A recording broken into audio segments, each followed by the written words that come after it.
총독 빌라도는 재판정에서 백성들의 요구에 의해서 바라바를 풀어줍니다. 예수님 채찍질을 하고 십자가에 못 박히게 최종적으로 넘겨줍니다. 예수님은 십자가를 지시기 전에 채찍질을 당하셨는데 그 채찍에 금속 성분 납이 들어있기에 예수님의 살 가죽은 찢겨지고 뼈까지 드러나게 됩니다. 오늘 본문의 말씀은 이 재판정에서 골고다까지의 여정입니다. 내일은 골고다의 장면이고 오늘의 본문은 재판정에서 골고다까지, 이것을 가리켜서 비아 돌로로사라고 하죠. 성교수를 가게 되면 이제 십자가를 정말 저도 지고 우리 일행이 가게 되었는데, 지금도 성교수를 가게 되면 십자가를 지고 그 길을 걸어가게 됩니다. 그 길을 가리켜서 비아 돌로로사, 재판정에서 골고다까지 가는 여정입니다. 27절 말씀 보시면 이에 총독의 군병들이 예수를 데리고 관정 안으로 들어가서 온 군대를 그에게로 모읍니다. 모든 군대를 도열을 시킵니다. 수많은 군병들이 모여있는 그 상황 가운데 무엇을 하는가? 그들은 재미있는 놀이를 합니다. 예수님의 옷을 벗깁니다. 그리고 홍포를 입히는데, 홍포라고 하는 것은 군병들이 입고 있던 붉은 망토를 가리킵니다. 황제의 옷이 자색 옷이었는데 그 황제의 옷과 비슷한 그 홍포 붉은 망토를 예수님께 입힙니다. 왜 입힐까요? 29절 말씀 보시면 가시관을 엮어 그 머리에 씌웁니다. 그 가시관은 왕관처럼 보이지 않습니까? 그리고 갈대를 그 오른손에 들리게 합니다. 이 갈대란 황제가 사용하던 왕의 홀과 모양이 비슷합니다. 그리고 로마 군병들은 그 앞에서 무릎을 꿇습니다. 왜 무릎을 꿇습니까? 그것은 왕에게 하듯 경배하는 것이 아닙니다. 희롱하기 위해서 이 모든 것을 한 것입니다. 유대인의 왕이여 평안할지어다 라고 말하면서 그에게 침을 뱉습니다. 그리고 갈대를 빼앗아 그의 머리를 칩니다. 여러분, 이 머리를 만져서 굉장히 불쾌하지 않습니까? 갈대를 빼앗아 그의 머리를 사정없이 칩니다. 그리고 군병들은 온갖 희롱을 다합니다. 유대인의 왕이여 하면서 온갖 희롱을 다합니다.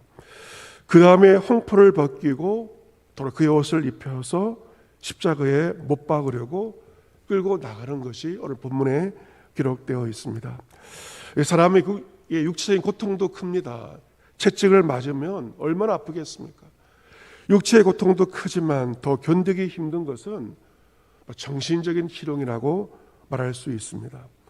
아무 죄가 없으신 하나님의 아들 만왕의 왕이신 예수님께서 무지막지한 로마의 군병들로부터 온갖 희롱과 조롱을 받으셨습니다. 정말 견딜 수 없는 밑바닥의 수치를 예수님께서 당하신 것입니다. 32절 말씀 보시면 골고다로 가다가 예수님은 시몬이라는 구레 사람을 만나게 되는데 로마의 군병은 그에게서 십자가를 억지로 지어가게 합니다.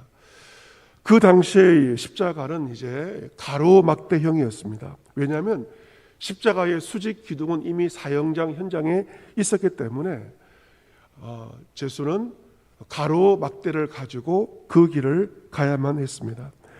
가로막대지만 무게가 상당하였고 이미 채찍질을 당한 예수님에게는 그 길을 올라가는 것이 너무도 힘에 부친 것이 군병들에게도 보였습니다. 그래서 군병들은 길을 가던 그 시몬이라는 구레네 사람에게 예수님의 십자가를 억지로 지어 가게 합니다. 아마 시몬은 처음에는 지기를 원치 않았을 것입니다. 하지만 로마 군병이 강건하였기 때문에 그런 억지로 예수님의 십자가를 대신 지고 그 길을 걸어갔습니다. 그런데 마가복음 15장을 보시면 그 자녀들의 이름 알렉산더와 루포가 기록이 되어 있습니다. 왜 성경이 그의 아들 알렉산더와 루포의 이름을 기록하였을까?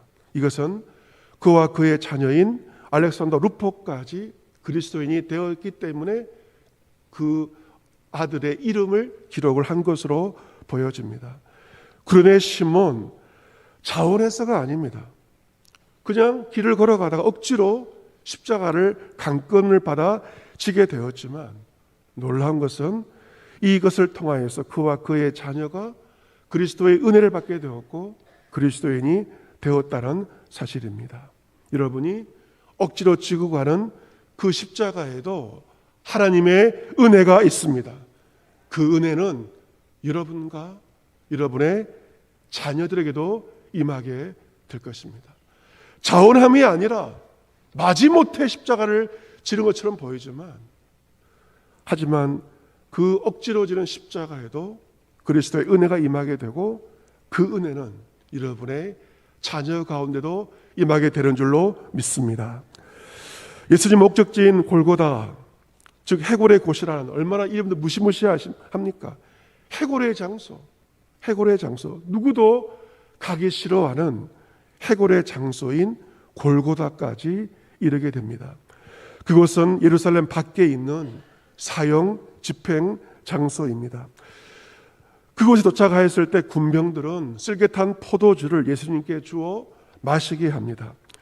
쓸개탄 포도주란 왜 주게 되었을까? 그것은 사형수의 고통을 덜기 위한 마취제 그리고 진통제와 같은 것이기에 쓸개탄 포도주를 준 것입니다. 하지만 예수님은 그것을 맛을 보신 다음에 마시고자 하지 아니하십니다. 그것은 예수님께서 나에게 주어진 그 고난과 고통을 온전한 의식으로 내가 맞이하겠다.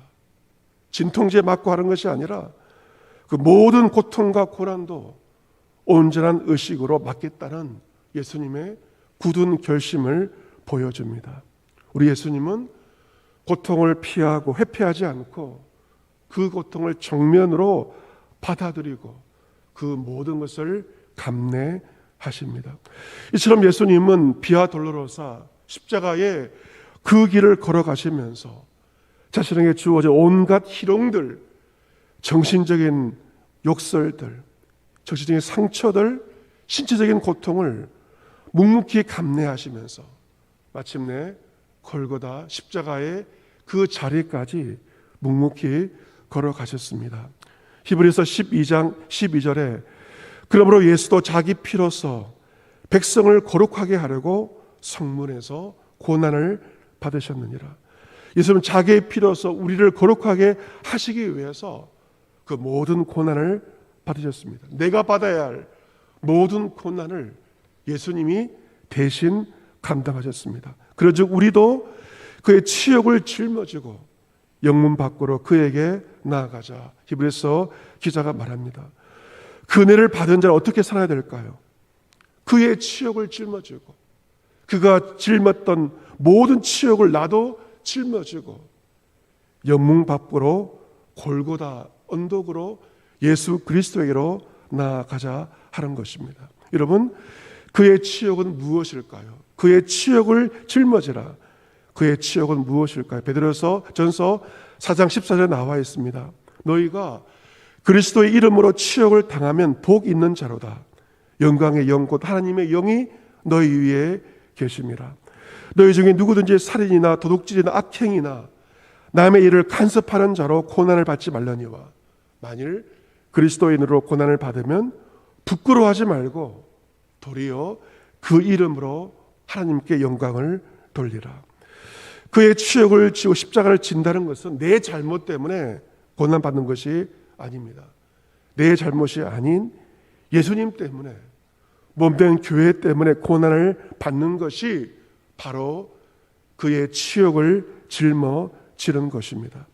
주님께서 우리 위하여 그 모든 치욕 고통을 당하신 것처럼 그 은혜를 받은 자로서 우리도 주님을 위하여 몸된 교회를 위하여서 그의 치욕을 짊어지는 것이 그리스도의 고난에 동참하는 것입니다. 시몬이 억지로 십자가를 졌던 것처럼 여러분께서 억지로 져야 되는, 여러분이 감당해야 할 십자가의 분량이 있을 것입니다. 여러분이 맡아야 하는 교회의 짐들도 분명히 있을 것입니다. 가정에서 여러분이 지고 가야 할 치욕의 십자가가 분명 있을 것입니다. 하지만 주님께서 치욕의 십자가를 지고 골고다 그 언덕까지 묵묵히 걸어가신 것처럼 오늘도 주 예수 그리스도만을 바라보며 내가 짊어져야 할 치욕을 회피하지 않고 그것을 짊어지고 나의 십자가를 지고 주의 길을 걸어가는, 십자가의 그 길을 걸어가는 저와 여러분 모두가 될 수 있기를 주 예수 그리스도의 이름으로 축복합니다. 아멘.